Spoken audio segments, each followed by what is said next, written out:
하나님의 말씀 마태복음 26장 47절 말씀 함께 봉독하시겠습니다. 말씀하실 때에 열둘 중에 하나인 유다가 왔는데 대제사장들과 백성의 장로들에게서 파송된 큰 무리가 금과 뭉치를 가지고 그와 함께 하였더라. 아멘. 이제 예수님의 순환이 시작되는 그런 내용입니다.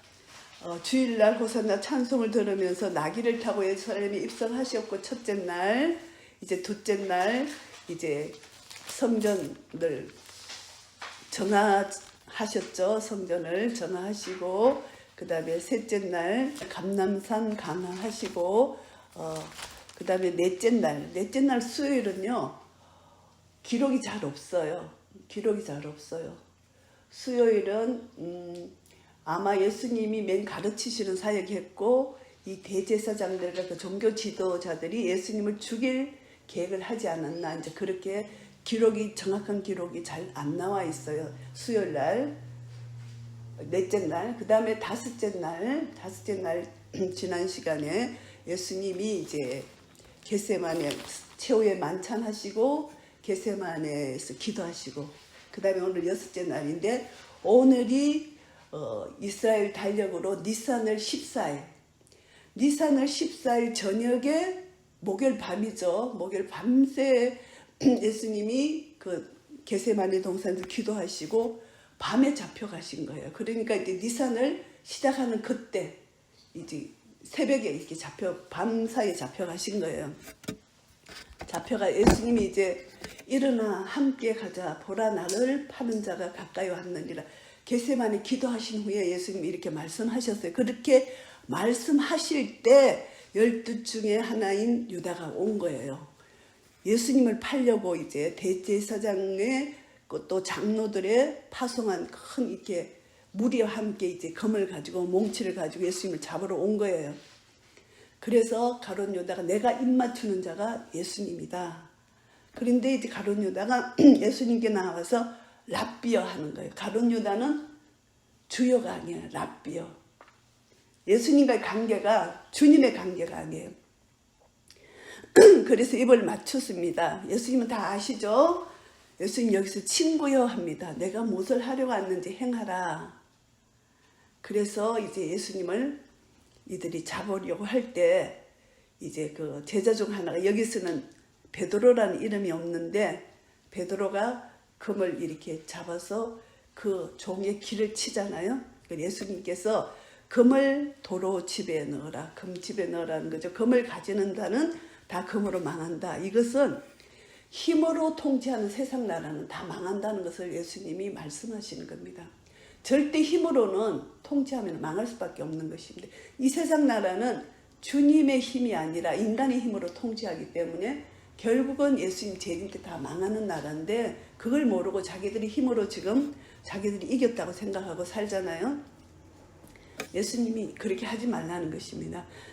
그렇게 하시면서 하시는 말씀이, 천사를 하나님 아버지께 보내서 12영 되는 천사를 보내서 내가 이것을 제어할 수 있지만 하지 않는다. 그것은 성경을 이루게 하시는 것이다. 하나님께서 완전히 예수님께서 하나님 말씀에 순종하시기 위해서 이렇게 하신다는 것입니다. 근데 예수님이 어떻게 또 말씀하시나 하면, 예수님이 성전에서 가르치실 때에 이들이 예수님을 잡아가지 않았어요. 이것은 하나님의 때가 아니었다는 겁니다. 얼마든지 잡아갈 수 있는 기회가 많았는데 그때는 아직 하나님의 때가 아니었다. 하나님의 때에 잡아간다는 것입니다. 그러니까 하나님 때에, 이것은 구약의 예언의 성취를 이루기 위하여 선지자들이 그를 이루려 하시려고 예수님께서 딱 이때 돌아가시게 하시는 것이죠. 그래서 예수님을 잡아가지고 이제 십자가 사건을 여기서 이루시는 것이 하나님의 뜻이다. 선지자에게 그대로 예언하신 대로 이루어지시는 것이다. 이렇게 말씀하시는 것입니다. 근데 베드로는 이제 멀찍이 예수님이 잡혀가는 걸 따라가잖아요. 그런데 보면요, 대제사장들과 온 공회가 예수를 죽이려고 그를 칠 거짓 증거를 찾습니다. 제가 이걸 성경을 보면서 거짓 증거를 찾는다는 이 말씀이 굉장히 마음에 와 닿는 거예요. 거짓 증거를 찾고 거짓 증인을 찾는 거예요. 야, 그래서 이 세상 나라는 완전히 마귀의 아비가 마귀잖아. 거짓의 아비가 마귀잖아. 그들의 아비가 마귀예요. 마귀니까, 마귀는 거짓의 아비니까 거짓을 할 수밖에 없는 거예요. 예수 그리스도를 믿지 않는 자는 양심의 가책이 없으니까 거짓말이 거짓말을 낳고 무조건 거짓말을 해서 자기가 그것을 쟁취해야 되는 거예요. 이것이 세상 나라라는 겁니다. 그래서 거짓 정의를 찾고 거짓 정의를 찾는다는 것입니다. 이것이 이제 세상 나라입니다. 그래서 이제 대제사장이 예수님께 묻는데, 예수님은 무엇을 묻느냐 하면은, 네가 하나님의 성전을 헐고 사흘에 지을 수 있다고 네가 말했는데 정말 그러냐? 그렇게 합니다. 그러니까 예수님이 잠잠하십니다. 거짓 증거에 대해서는 대답할 필요가 없다는 것입니다. 예수님이 대답할 가치가 없다는 것이죠. 그래서 대제사장이 또 말합니다. 내가 너로 살아계신 하나님께 맹세하게 하노니 네가 하나님의 아들 그리스도인지 우리에게 말하라. 정말 네가 그리스도냐? 물었을 때 예수님이 하시는 말씀이 네가 말하였느니라, 이 말씀으로 끝내는 것입니다. 네가 말하였다는 것입니다. 그래서 예수님의 지혜가 여기 있는 것이죠. 내가 그리스도다 이렇게 말하실 필요가 없는 것입니다. 네가 말하였다. 그러나 내가 너희에게 이르노니 이후에 인자가 권능의 우편에 앉은 것과 하늘 구름을 타고 오는 것을 너희가 보리라. 이렇게 말씀하십니다. 예수 그리스도의 권능, 심판주로 오신다는 것을 너희가 본다는 것을 여기서 말씀하십니다. 그러니까 이제 대제사장이 자기 옷을 찢습니다. 자기 옷을 찢으면서 참nom한 말을 하였다. 우리는 더 이상 정인을 요구할 필요가 없다. 이 말만 들어도 너는 신성 모독죄다. 사형에 해당한다. 이러면서 밤에 예수님을 잡아가서 신문을 하는데, 원래 이 법이요, 밤에는 절대 신문을 못하는 거예요.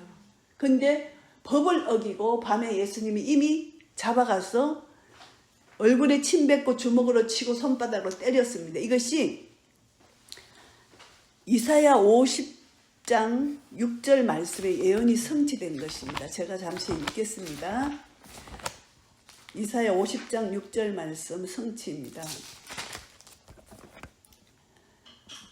나를 때리는 자들에게 내 등을 맡기며 나의 수염을 뽑는 자들에게 나의 뺨을 맡기며 수욕과 침뱉음을 피하려고 내 얼굴을 가리우지 아니하였느니라.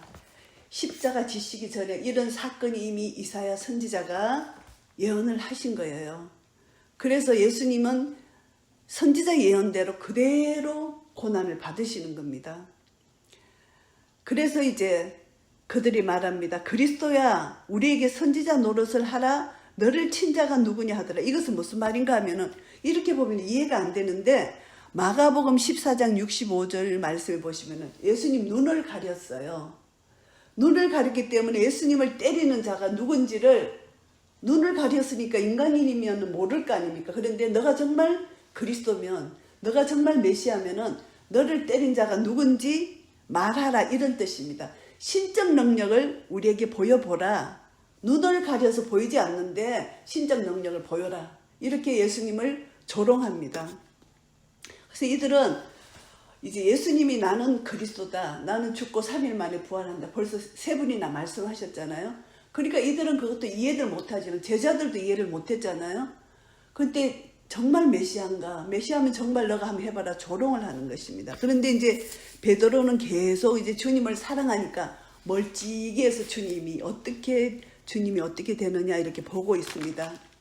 그랬는데 이제 베드로가 3번 부인하는 사건이 69절부터 나옵니다. 그래서 베드로가 모든 사람 앞에서 너가 정말 이렇게 묻습니다. 너도 갈릴리 사람 예수와 함께 있었도다. 한 비자가 이렇게 말하니까 베드로가 모든 사람 앞에서 부인합니다. 나는 내 말하는 것이 무엇인지 알지 못한다. 첫 번 부인했죠. 두 번째 또 다른 비자가 또 예수님 또 베드로 보고 나사렛 예수와 함께 네가 있었다, 이렇게 얘기를 합니다. 그랬을 때 베드로가 또 두 번째 부인을 합니다. 근데 세 번째 또 곁에 섰던 사람들이 나와 베드로에게 말합니다. 너도 진실로 그 당이라, 내 말소리가 너를 표명한다, 이렇게 또 하니까 베드로가 저주하면서 맹세합니다. 저주까지 하면서 내가 그 사람을 알지 못하느라 하니까 3번 부인하니까 닭이 곧 울더라. 그래서 예수님이 닭 울기 전에 3번 부인하리라 그 말이 그대로 성취됐잖아요. 여기서는 그런 말이 없는데 누가복음 22장 61절 말씀에 보면은 참 놀라운 표현이 있어요. 여기서 안 나오는, 마태복음에서 안 나오는 표현이 뭐냐 하면은 누가복음 22장 61절 말씀에 보시면은 이런 말씀이 나옵니다. 주께서 돌이켜 베드로를 보시니 베드로가 주의 말씀 곧 오늘 닭 울기 전에 내가 3번 나를 부인하리라 하심이 생각나서 밖에 나가서 심히 통곡하니라. 예수님이 이렇게 잡히셔가지고 이렇게 고개를 돌려서 베드로를 쳐다보는 거예요. 베드로하고 눈이 마주친 거예요. 예수님은 사랑의 눈빛이죠, 그게.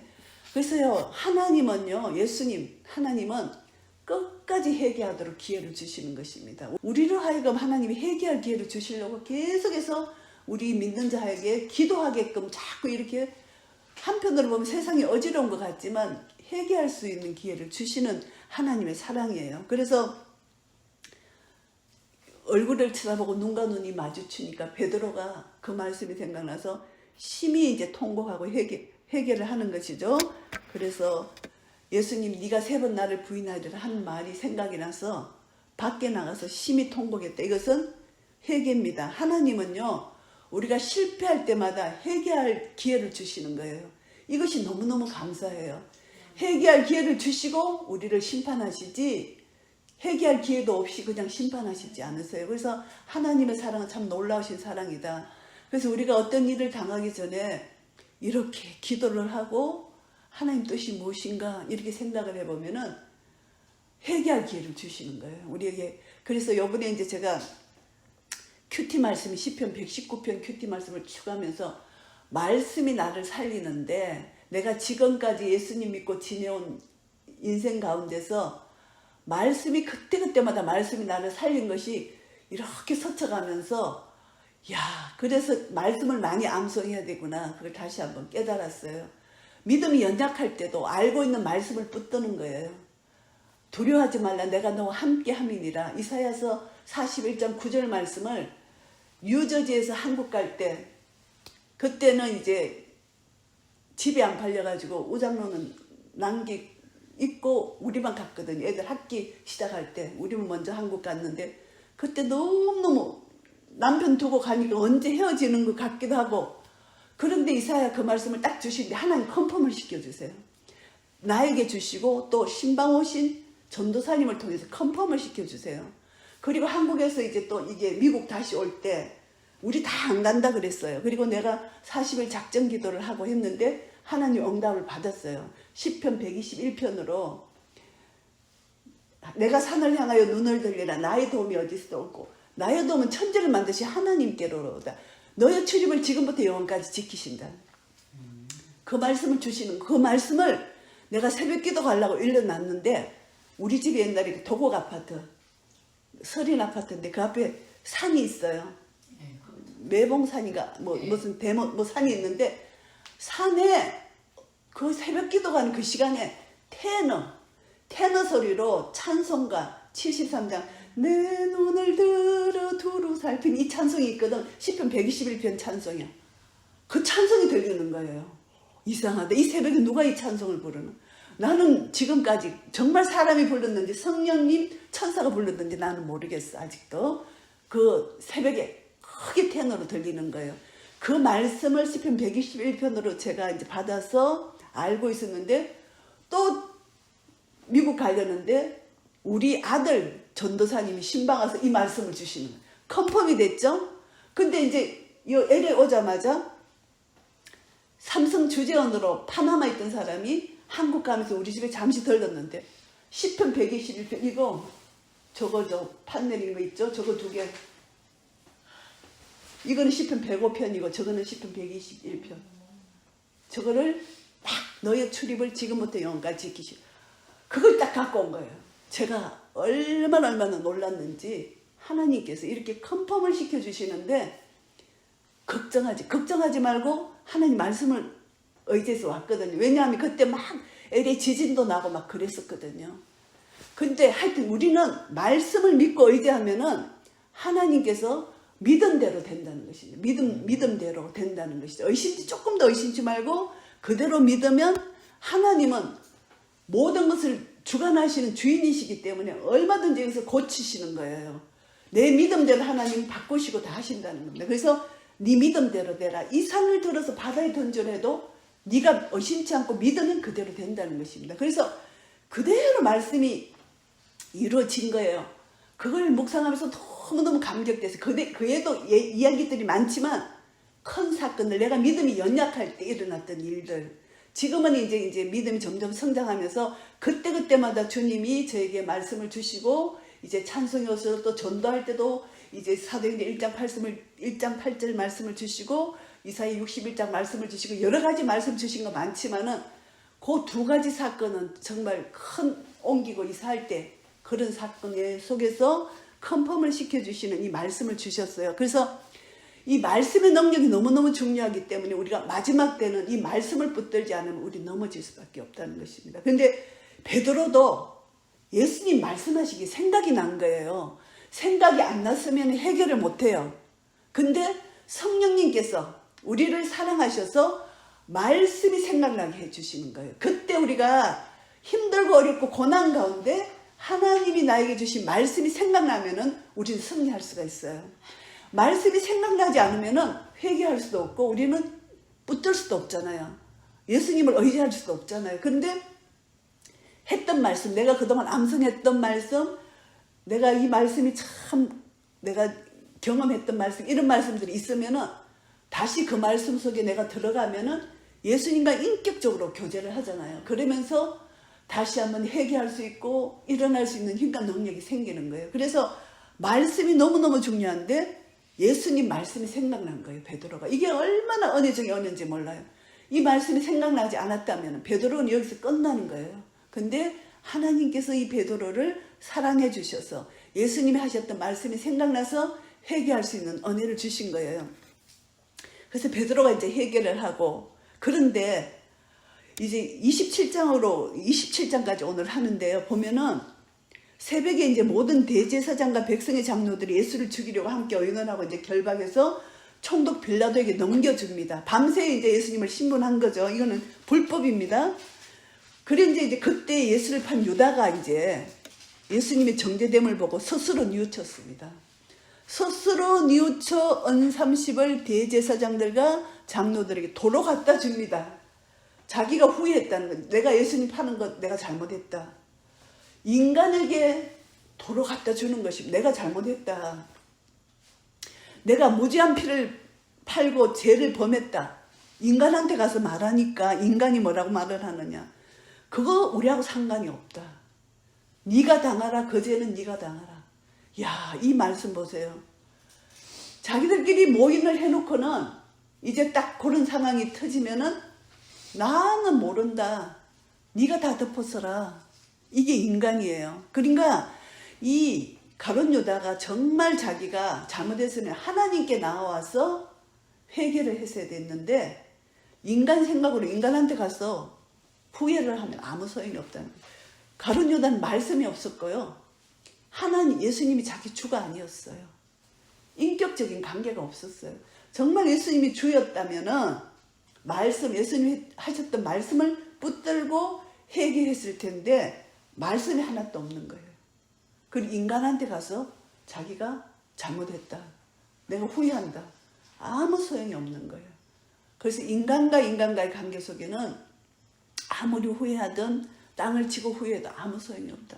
정말 하나님 앞에 나와서 자기 죄를 회개하는 것 외에는 아무것도 없다는 것입니다.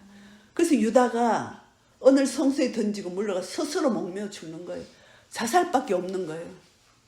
자기가 너무 잘못했기 때문에 양심의 가책은 나는 거잖아요. 그러니까 대제사장이 그 언을 가지고 이것은 핏값이다.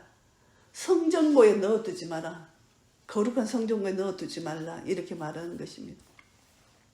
그래서 토기장을 밭을 사서 나그네 묘지가 됐다. 이렇게 그 밭을 피밭이라, 오늘날까지 피밭이라 한다.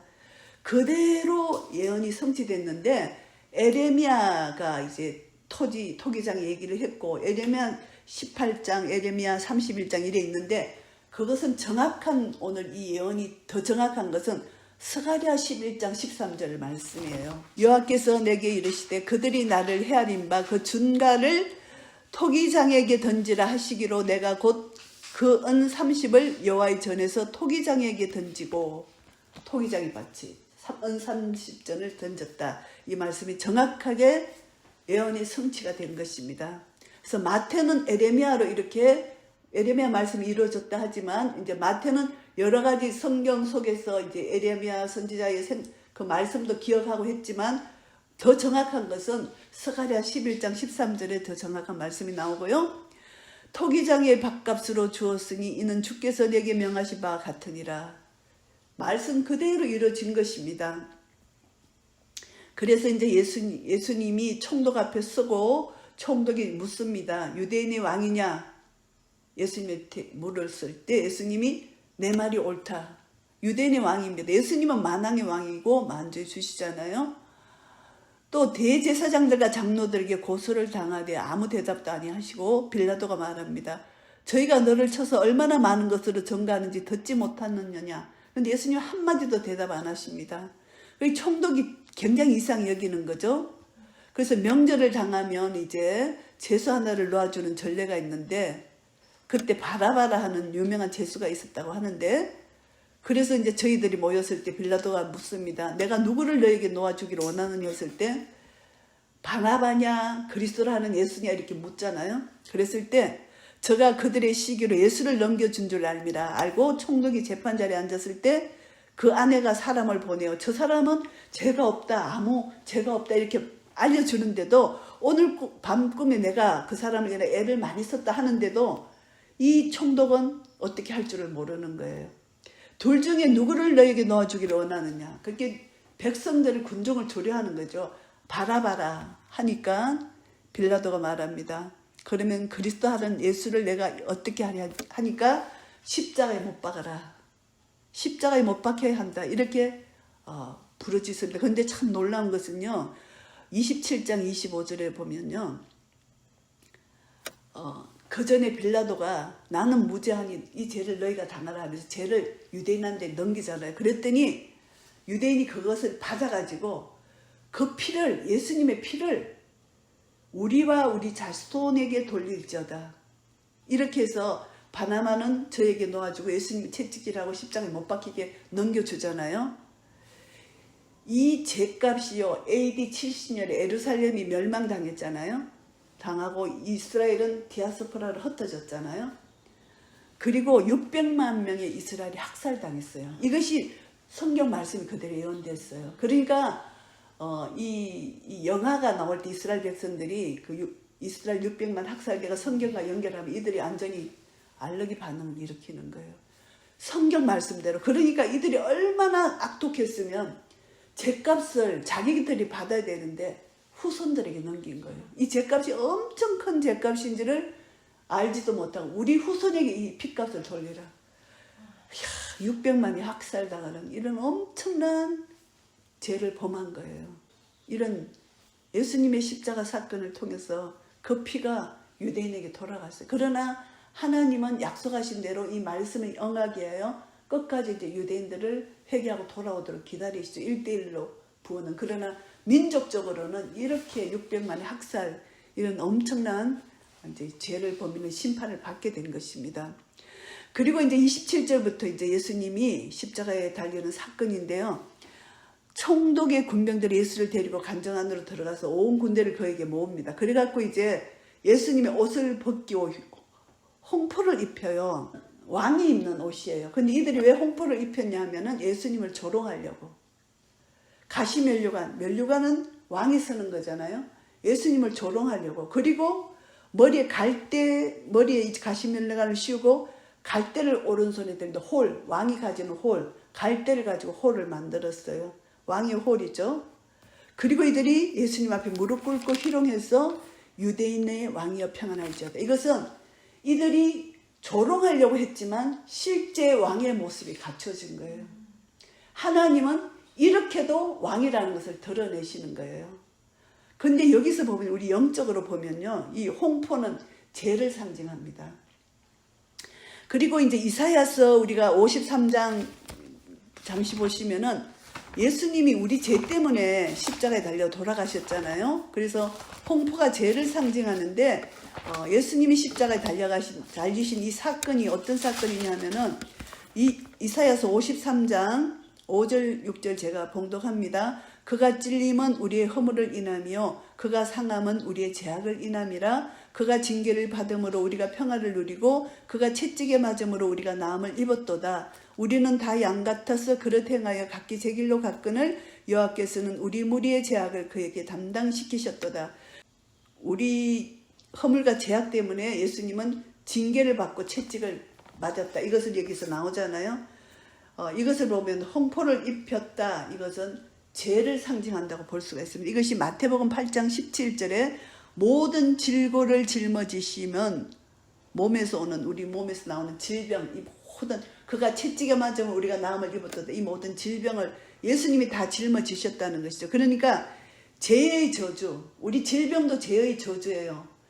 우리가 육신의 생명은 죄의 저주로부터 오는 거기 때문에 늙으면 병들고 죽는 것이 우리 죄인이란 뜻이에요. 병 안 드는 사람이 없잖아요. 안 죽는 사람이 없잖아요. 죄인이라는 뜻이에요. 그러니까 예수님이 내 죄를 대신해서 채찍에 맞으셨으니까 그래서 우리가 나음을 입는 거 십자가로 다 이루었잖아요. 완성했잖아요. 그래서 홍포가 이제 죄의 상징이고 그 다음에 가시면류관은 뭐로 생각할 수가 있나 하면은 창세기 3장 18절에 보시면은 우리 죄로 인하여 엉겅퀴가 났잖아요. 가시가 나고 이 땅에 엉겅퀴가 났잖아요. 그것으로 가시면류관을 썼잖아요. 죄, 땅의 저주. 땅의 저주를 예수님이 뒤집어 썼다는 것으로 영적으로 우리는 볼 수가 있어요. 그러니까 가시면류관을 쓰셨다. 땅에서 나는 가시, 엉겅퀴. 그거를 예수님이 죄의 저주로 뒤집어 쓰신 거예요. 그리고 우리 모든 육신의 질병의 저주, 모든 걸 예수님이 홍포를 입고 죄를 상징하는 홍포를 입고 가시면류관을 뒤집어 쓰셨다. 그런데 이들은 예수님을 조롱하려고 유대인이 왕요했는데 이렇게 해서 이제 예수님을 침뱉고 갈대를 빼앗았어요. 이제 그렇게 해놓고는 다시 이제 죄인의 모습으로 예수님을 이제 데리고 갑니다. 십자가에 못 박으려고 홍포를 다 벗깁니다. 예수님의 옷을 입히고 십자가에 못 박을 끌고 갑니다. 그런데 여기서 보시면은 나가다가 보니까 예수님이 십자가를 질 수가 없는 거예요. 너무 이렇게 채찍에 많이 맞아가지고 이 살이 다 피가 막 그냥 분수처럼 터져나가고 살이 다 찢기잖아요. 그러니까 너무 지쳐가지고 죽기 바로 직전이시니까 십자가 그 무거운 거를 지고 골고다까지 가실 수가 없는 거예요. 그러니까 보니까 사람이 시몬이라는 구레네 사람이 거기 있은 거예요. 그러니까 이 군병이 그냥 그 사람을 찝어가지고 억지로 예수님이 십자가로 지은 거예요. 근데 참 놀라운 것은요. 로마서 16장 13절 말씀에 보시면은 이 사건을 통해서 이 시몬의 집이 복을 받아요. 참 놀라운 사건이죠. 로마서 16장 13절 주 안에서 택하심을 입은 루포와 그 어머니에게 문안하라. 그 어머니는 곧 내 어머니니라. 이 루포는요. 구레네 시몬의 아들이에요. 이 루포가 사도 바울이 이렇게 안부하는 이 안부에 루포 이름이 있는 거예요. 구레네 시몬의 아들 이름이 있다는 거.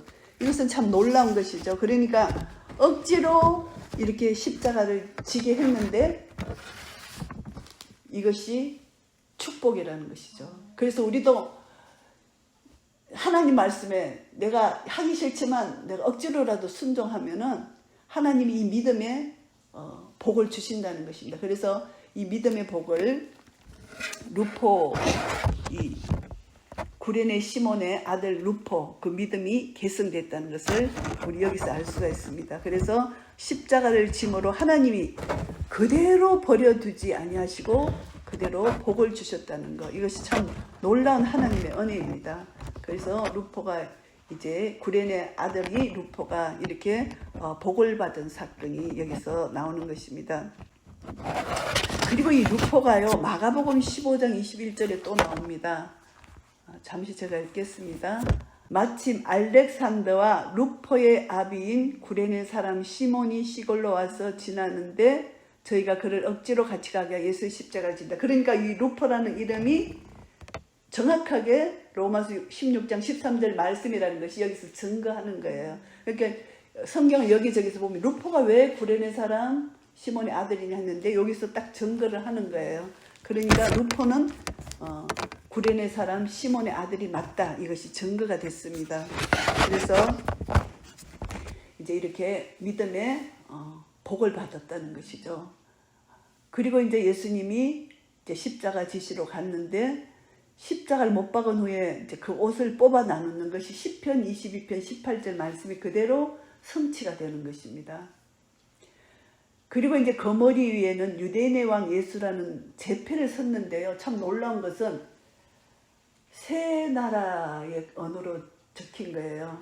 요한복음 19장 20절 말씀에 보시면은 히브리어, 로마어, 헬라어로 이렇게 세 나라의 말로 적혔습니다. 참 놀랍죠. 이것은 히브리어는 유대인들이 보라는 것이고요. 로마어는 라틴어, 그 당시 로마인들이 보라는 것이고, 그 다음에 헬라어는 만민이 다 보라는 것입니다. 그러니까 예수님이 유대인의 왕, 진리가 선포됐는데 세 나라로 제패가 적히다. 이거는 보통 일이 아닌 거예요. 참 하나님은 놀랍게 역사하신다는 것입니다.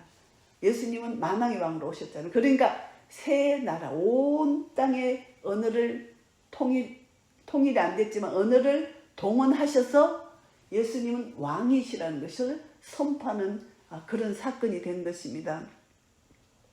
그래서 이제 예수님이 십자가에 못 박힐 때 이들이 막 조롱하고 정말 하나님의 아들이면 내려오라 이렇게 조롱을 했죠.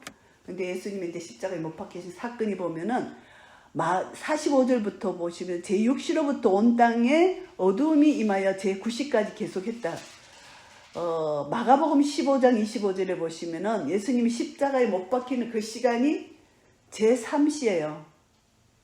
그리고 제6시에서 9시에 완전히 돌아가셨으니까 6시간을 십자가에 달려 계셨는데 제6시가 정오예요. 12시. 그러니까 예수님 9시에서 오후 3시까지 완전히 낮 시간이죠. 그런데 6시부터 아침 9시부터 정오 12시부터 오후 3시까지 완전히 햇볕이 쨍쨍한 그 시간에 온 땅에 어둠이 임했다는 것입니다. 이것은 예수님은 생명의 빛이잖아요.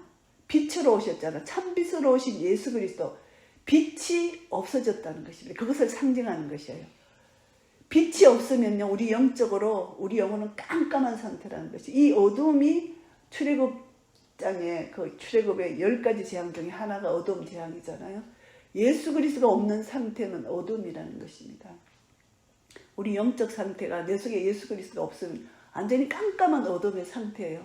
그것을 우리가 알 수 있습니다. 온 세계의 우주 만물을 주관하시고 통치하시고 다스리시는 하나님이 어둠이 임하게 하셨다는 거죠. 예수님의 죽으심이 어둠이라는 것과 직결된다는 것을 이렇게 선포하시는 것이죠. 나타내시는 것이죠. 그래서 이스라엘 출애굽 당시는 3일 어둠이었어요. 3일. 그런데 지금은 3시간. 3시간 온 땅이 어둠으로, 깜깜한 어둠으로 계속됐다는 것입니다. 그래서 예수님이 이제 크게 소리칩니다. 엘리 엘리 라마 사막다니, 이는 곧 나의 하나님 나의 하나님 어찌하여 나를 버리셨나이까 하는 뜻이다. 이것은요, 완전한 저주, 우리 모든 죄를 뒤집어 쓴 완전한 저주이기 때문에 나의 아버지가 아니고 나의 하나님이라고 이렇게 부르는 것입니다. 그러니까 예수님과 하나님 관계, 아버지 관계가 아니라 완전히 단절됐다는 것이죠. 진노의 심판을 받는 상태예요. 그러니까 영적으로 너무나 고통스러운 순간이라는 것이죠. 아버지 사랑이 단절됐고 완전히 심판의 그 순간 완전 저주가 임했다는 것입니다. 그런데 이 48절에 보면 그 중에 한 사람이 곧 달려와서 회용을 가지고 신포도주를 먹은 게 갈대 끼어 마시온다. 예수님이 이제 십자가에서 일곱 말씀을 하셨잖아요. 가상 7원이라고 하는데 내가 목마르다 그렇게 말씀하셨잖아요. 그랬을 때 신포도주를 먹었겠다. 이것은 예수님이 최후의 만찬할 때 다시는 포도주로 너희와 만찬을 안 하겠다 말씀하셨잖아요. 그런데 예수님이 27장 34절에는 설계탄 포도주를 예수님께 주어서 했을 때 예수님 마시지 않았다. 이것은 아직 십자가 완성이 이루어지지 않았어요. 그런데 지금 완전히 주님이 십자가 완전히 죽음 직전에는 이걸 마셨어요. 그것은 율법이 완성됐고 복음이 시작됐다는 것입니다. 그래서 포도주 성만찬은 복음의 시작에 우리 모두가 성만찬을 하는 것입니다. 이것이 영적으로 이 말씀적으로 이렇게 풀어지는 거예요. 이것이 절대로 포도주를 다시 마시지 않겠다. 이것이 마지막으로 다 이루었다. 그래서 요한복음에는 다 이루었다는 그 말씀을 하십니다. 그리고 이제 예수님께서 소리 지르시고 여기서는 이제 소리 지르시는 것이 내 영혼을 아버지 손에 부탁하나이다 이 말씀을 하시는 겁니다. 그리고 이제 성소휘장이 위로부터 아래까지 찢어져서 땅이 진동하며 바위가 터지는데 무덤들이 열리고 자던 성도의 몸이 일어나고 예수의 부활 후에 저희가 무덤에서 나옵니다. 그래서 부활의 첫 열매는 예수 그리스도예요. 예수님 부활 후에 저희가 무덤에서 나오는데 이들은 완전한 부활이 아니죠. 결국 이들이 죽고 이제 완전히 예수님이 재림하실 때 이들은 영원한 영체를 가지고 살 수가 있는 것입니다. 그래서 여기서 보시면은 이 마태복음 27장에는 정확하게 나오지 않았지만 예수님의 가상 7원을 잠시 보신다면은 누가복음 23장 34절에 저희를 사하여 주소서 이렇게 하셨고 누가복음 23장 43절에 나와 함께 나그네 있으리라 이렇게 강도에게 말씀하셨고 그 다음에 세 번째는 요한복음 19장 26절에 마리아에게 요한을 소개하면서 저가 아들이리이다 이렇게 말했어요. 그리고 이제 네 번째는 어찌하여 나를 버리셨나이까 마태복음 27장 46절에 조금 전에 읽은 그 말씀이고 다섯 번째 말씀하시는 것은 요한복음 19장 28절 내가 목마르다 했을 때 오늘 신포도주를 이렇게 예수님 마시고 한 거고요. 그 다음에 여섯 번째는 요한복음 19장 30절 유명한 말씀이죠. 다 이루었다. 예수님이 십자가로 완전히 율법을 완성하셨고 다 이루셨다는 것입니다. 나의 모든 죄가 다 해방되었다. 죄에서 자유를 얻게 됐다는 것입니다. 생명의 성령의 법이 죄와 사망의 법에서 우리를 해방시키셨다. 다 이루었다는 것입니다. 그래서 우리는 기도할 때 예수님이 다 이루신 이름에 우리가 믿음으로 나아간다면 이미 다 나의 구원은 완성이 된 것입니다. 그리고 이제 마지막 일곱 번째가 누가복음 23장 46절에 말씀하시는 것입니다. 내 영혼을 아버지 손에 부탁하나이다. 그래서 가상 7원이 이것으로 이제 다 이루어지는 것입니다. 그래서 예수님이 이제 이게 무덤들이 막 열리고 이렇게 지진이 나니까 백부장은 이방인이잖아요. 로마 이방인이잖아요.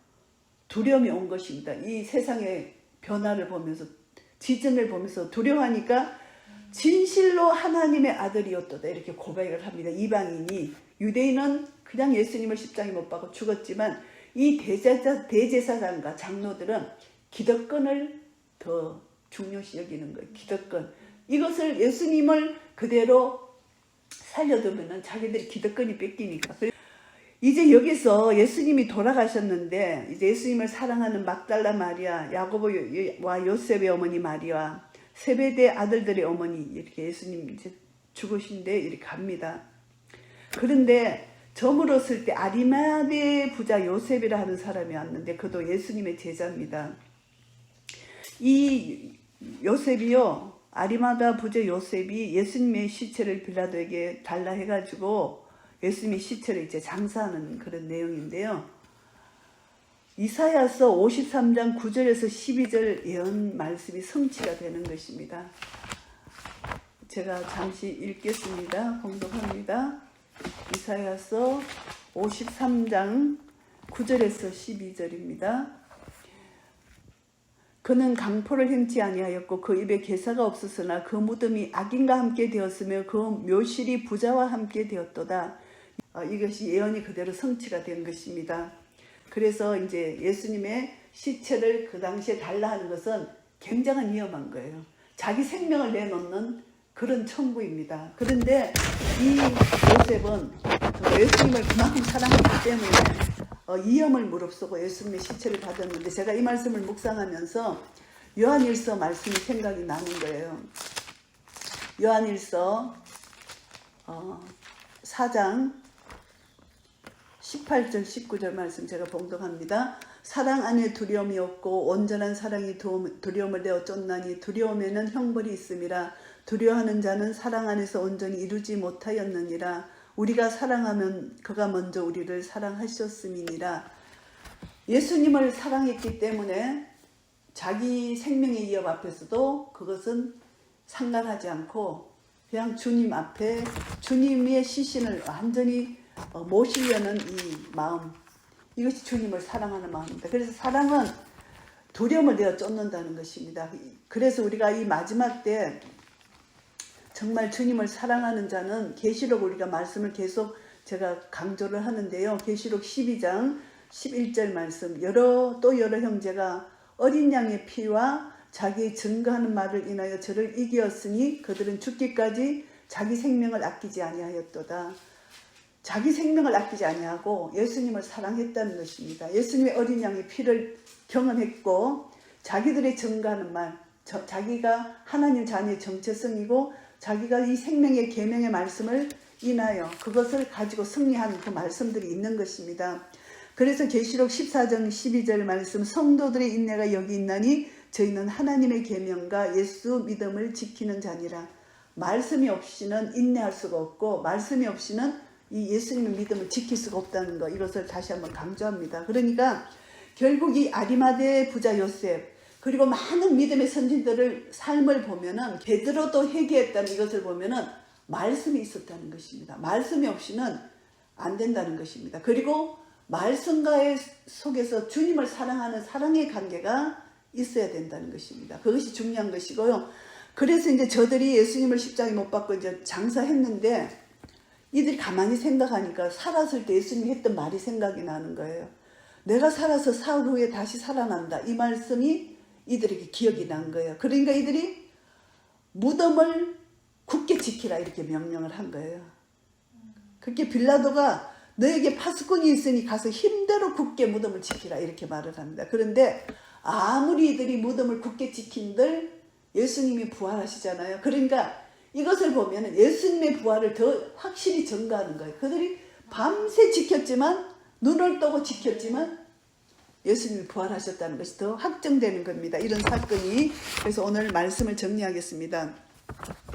오늘 이 말씀 가운데 예수님은 순환을 당하시기 전에 겟세마네에서 이제 기도를 하신 후에 순환을 당하시잖아요. 순환을 당하시는데 결국 성경의 예언대로 그대로 이루어졌다는 것입니다. 그래서 하나님의 때에 이루어졌다는 것, 이들이 얼마든지 예수님을 잡을 수 있었지만 하나님의 때가 아니었기 때문에 잡을 수 없었고, 그리고 이 재판은, 세상 재판은, 힘으로 하는 재판은 거짓 증거를 찾고 거짓 증인들을 찾는 것입니다. 그러니까 세상 재판은 다 거짓이다. 그렇지만 하나님의 백성들은 거짓 가운데서도 진리가 이 땅에서 승리한다는 것입니다. 베드로가 예수님 나 모른다 3번 부인했지만 진리의 말씀이 생각나서 회개했을 때 그 말씀의 능력이 자기 속에 임한 거잖아요. 그러니까 아무리 세상이 거짓으로 거짓 정의를 찾고 거짓을 행하지만은 내 속에 진리의 말씀만 있으면 하나님이 나를 회개시켜 주신다. 이것이 너무나 우리에게 소망입니다. 회개하는 자에게는 하나님이 용서를 해주시는 은혜를 주신다는 것입니다. 그래서 예수님은 홍포를 입고 가시멜롱하는 시신, 우리 모든 죄, 우리의 영혼의 죄, 육신의 죄, 우리 모든 죄, 땅의 저주까지, 우리 모든 인간의 저주까지, 온 우주 만물의 저주를 가시멜로관으로 홍포를 입으시면서 다 죄를 뒤집어 쓰시고 예수님 십자가에 못 박혀 돌아가셨다. 그런데 유대인의 왕이라는 제패가 붙여진 것, 이것은 하나님의 놀라운 승리라는 것입니다. 예수님은 만왕의 왕으로 오셔서 만 백성들이 알도록 새 나라의 언어로 유대인의 왕이라는 제패를 붙였다는, 이것은 하나님의 놀라운 승리라는 것이고요. 그리고 예수님이 돌아가셨을 때 생명의 빛, 그리고 참빛 대신 예수 그리스도가 돌아가셨을 때 3시간 동안 어둠이 이 땅에 임했다는 것, 빛이 없는 세상은 어둠밖에 없다는, 이것을 우리가 영적으로 다시 한번 교훈받게 됩니다. 그리고 예수님이 십자가상에서 7말씀을 하신 그 말씀의 능력이 오늘 우리를 살린 것입니다.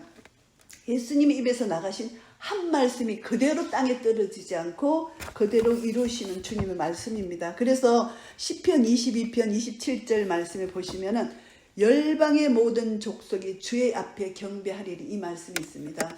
결국 예수님의 십자가 사건을 통해서 만왕의 왕, 유대인의 왕으로 재편을 섰지만 새 나라로 그 땅의 모든 언어로 깨닫게 하신 주님 하나님께서 모든 민족과 열방 가운데 우리 주 예수 그리스도가 높음을 받게 하시는 그런 놀라운 은혜를 우리에게 주신 것이고요.